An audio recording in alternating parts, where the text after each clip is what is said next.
अस्सलाम वालेकुम।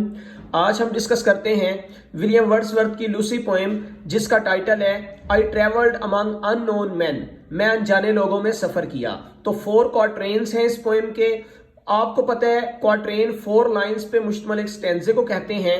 तो इस लिहाज से देखा जाए तो इस थर्ड पोएम की जो कि लूसी सीरीज में से है 16 लाइंस टोटल स्ट्रेंथ बनती है। अगर विलियम वर्ड्सवर्थ की बात की जाए तो 1770 में इनकी बर्थ है और 1850 में इनकी डेथ हुई। और लूसी पोएम्स जो कि एक मैरी हैचिंसन इनकी वाइफ है, ऑब्जेक्टिव पॉइंट ऑफ व्यू से ये भी माइंड में रखिएगा। और लूसी पोएम को समझने के लिए एनिटी वेलन जो जिनके साथ इनका एक सीक्रेट लव अफेयर रहा वो पर्सनैलिटी, और उसके अलावा इसी सीक्रेट लव अफेयर में इनकी एक बेटी भी है जिसका नाम है कैरोलाइन। एनिटी वेलन और विलियम वर्ड्सवर्थ की, तो कैरोलाइन को अपने माइंड में रखिएगा।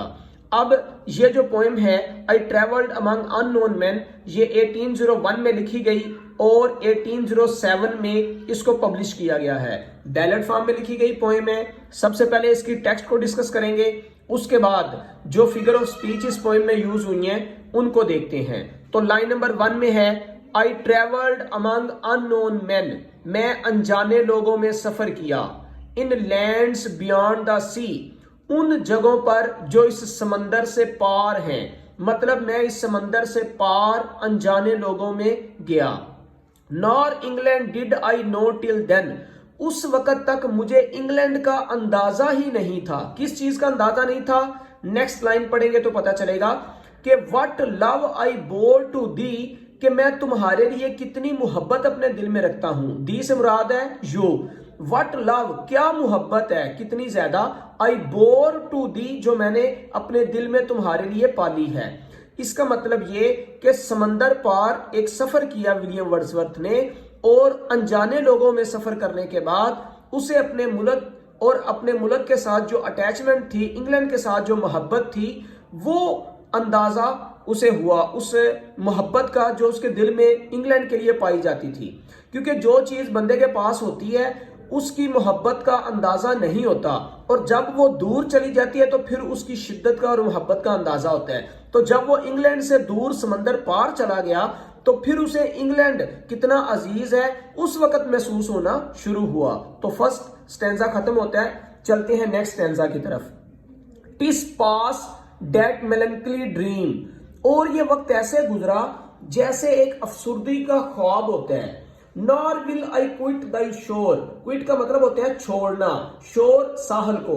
आज के बाद मैं तुम्हारा साहिल छोड़कर नहीं जाऊंगा, ये इंग्लैंड को कहा जा रहा है। मतलब वो तो अफसुर्दगी वाले ख्वाब की तरह मेरा वो वक्त गुजर गया, बहुत ज्यादा अफसुर्दगी में, लेकिन अब उसके बाद मैंने अज़म कर लिया है, चूंकि अब मैं वापस आ चुका हूं, तो अब मेरा अज़म ये है कि आज के बाद मैं तुम्हारे साहल को नहीं छोड़ूंगा। अ सेकंड टाइम, दूसरी दफा। फॉर स्टिल आई सीम, ये लगता है, क्या लगता है हमें नहीं समझ आई, नेक्स्ट लाइन को पढ़ेंगे तो हमें पता चलेगा। To love thee more and more, लगता यह है कि मैं तुम्हें पहले से ज्यादा प्यार करने लगा हूं। मतलब तुम्हारी मोहब्बत पहले से बढ़ चुकी है। तो किसकी मोहब्बत? इंग्लैंड की। नेक्स्ट स्टेंजा है among Dai mountains did I feel, मैं तुम्हारी पहाड़ियों के अंदर ये महसूस करता हूं। क्या महसूस किया मैंने? वो जो महसूस कर रहा है नेक्स्ट लाइन में, the Joy of my desire, मेरी ख्वाहिशात का जो लुत्फ है, जो खुशी है, वो मुझे तुम्हारी पहाड़ियों में मिली। मतलब कि जो मेरी डिजायर्स है वो खुशी तुम्हारी पहाड़ियों में मौजूद है। किसकी पहाड़ियों में? इंग्लैंड की। And she I cherished turned her wheel beside an English fire, और वो शी से मुराद यहां पर लूसी है। आई चेरिश्ड, जिसकी मोहब्बत मैंने पाल रखी है। टर्न्ड हर व्हील, जो अपना पहिया, व्हील से मुराद यहां पर आप पहिए को कह सकते हैं, यहां इससे मुराद चरखा भी हो सकता है। तो वो चरखा जो वो घुमाया करती थी, बिसाइड एन इंग्लिश फायर, एक इंग्लिश फायर या चूल्हे के करीब। मतलब कि लूसी यहां इस मुल्क इंग्लैंड में रहते हुए अपने वक्त को एक चूल्हे के सामने गुजारा करती थी, वो मोहब्बत मैं देख रहा हूं। दाई मॉर्निंग्स शोड, तुम्हारी सुबह ने दिखाए। दाई नाइट्स कंसील्ड, और तुम्हारी रात ने छुपाया। अब किस चीज को छुपाया है? लूसी को छुपाया है। और किस चीज को दिखाया है? लूसी को दिखाया है। तो सादा इस लाइनों का मतलब यह बनता है कि तुम जो कि इंग्लैंड हो, इस इंग्लैंड की सुबह ने क्योंकि लूसी को दिखाया है और इसी की रातों ने लूसी को छुपाया है। द बावर्स, वो बागीचे, वेयर लूसी प्लेड, जहां पर लूसी खेला करती थी। मतलब लूसी जिन बागीचों में खेला करती थी, वो बागीचे सुबह की रोशनी में लूसी को दिखाया करते थे और रात की तारीकी के अंदर लूसी को छुपा लिया करते थे। एंड दाइन two is the last green field, और तुम आखिरी सबज खेत हो या मैदान हो, डेट लूसीज आईज सर्वेड, जिसको लूसी की आंखों ने देखा या जायजा लिया या उसको देखती रही। मतलब तुम आखिरी निशानी हो सबज खेतों की, सबज मैदानों की, जिसमें लूसी ने तुम्हें देखा। तो वो जगह जिनको लूसी ने देखा वो शायर को बड़ी अजीज हैं, और वो जगह जहां वो खेलती रही वो बहुत अजीज है। जहां वो पली बड़ी, खाती पीती थी और इंजॉयमेंट करती थी, वो जगह बहुत ज्यादा अजीज है। अब अगर फिगर ऑफ स्पीच की बात की जाए तो सबसे पहले हम राइम स्कीम को डिस्कस करेंगे। राइम स्कीम के बाद इसके अंदर जो एलिट्रेशन यूज हुई है उसका यूज करेंगे, और जो एंजेममेंट की एग्जांपल्स हैं वो देखते हैं। तो राइम स्कीम इस पोएम की ए बी बनती है।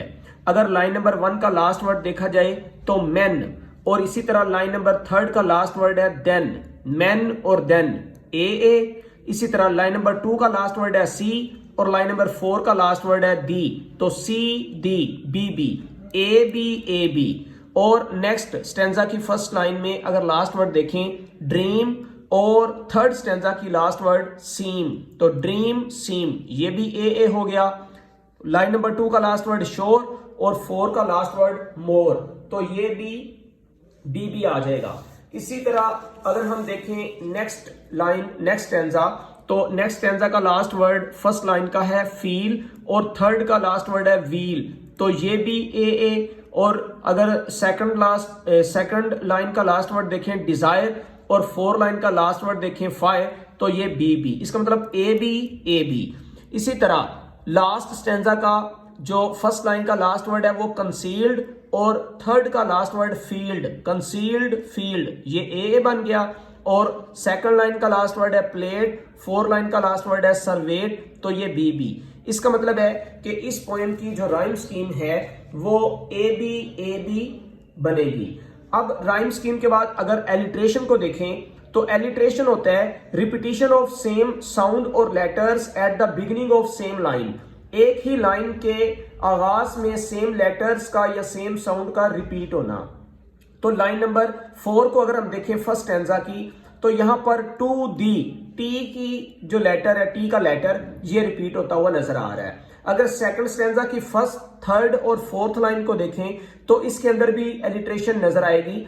फर्स्ट लाइन में है टिस डैट, टी का लेटर रिपीट हो रहा है। इसी तरह थर्ड लाइन में सेकंड, स्टिल और सीम, एस का लेटर रिपीट होता हुआ नजर आ रहा है। और अगर 4 लाइन में देखें तो मोर, ये भी रिपीट होता हुआ एम लेटर नजर आ रहा है। इसी तरह 4th लाइन के अगर हम फर्स्ट वर्ड को देखें दाई, तो ये भी रिपीटेड लेटर्स फर्स्ट लाइन में हमें मौजूद हैं। इसी तरह अगर लाइन नंबर 3 में देखें तो दाइन और दी, टी लेटर जो है वो रिपीट होता हुआ एलिट्रेशन की सूरत में हमें मिलेगा इस पॉइंट।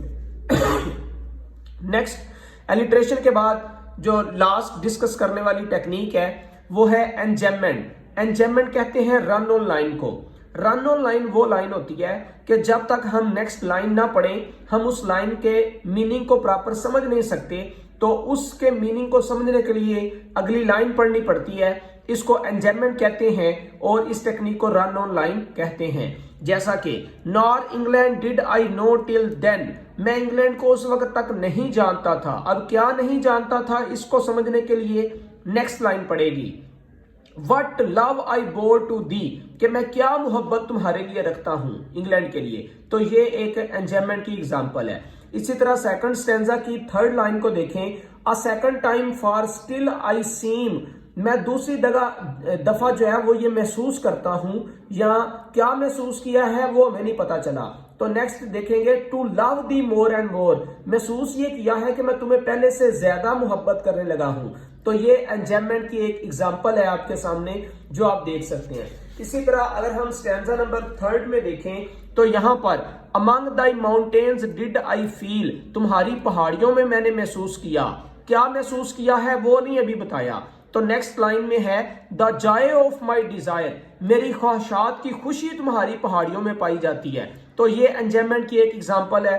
इसी तरह एंड शी आई चेरिश्ड, और वो जिससे मैं बड़ी मोहब्बत करता था, टर्न्ड हर व्हील, वो अपना चरखा घुमाया करती थी, कहां पर घुमाया करती थी नहीं पता, बिसाइड एन इंग्लैंड फायर। तो ये भी एंजॉयमेंट की एक मिसाल है आपके सामने। इसी तरह दाई मॉर्निंग्स शोड दाई नाइट्स कंसील्ड, अब इंग्लैंड की सुबह ने लूसी को दिखाया है और रातों ने लूसी को छुपाया है। अब कहां पर छुपाया है, नेक्स्ट लाइन पढ़ेंगे, the bowers where Lucy played, उन बागीचों ने जहां लूसी खेला करती थी। तो बागीचों के अंदर लूसी का खेलना, यहां पर भी एंजॉयमेंट नजर आएगा। और लास्ट हमारे पास लाइन है, एंड दाइन two is the last green field, और तुम आखिरी, दाइन से मुराद तुम्हारी या तुम आखिरी वो मैदान हो जहां पर क्या है, डेट लूसी आइड सर्वेट, जिसको लूसी की आंखों ने देखा है। तो ये लाइन पढ़ेंगे तो इसकी ज्यादा क्लियर समझ आएगी, इसलिए ये भी एंजॉयमेंट की एक एग्जांपल आपके सामने है। Thank you for watching this video. अस्सलाम वालेकुम।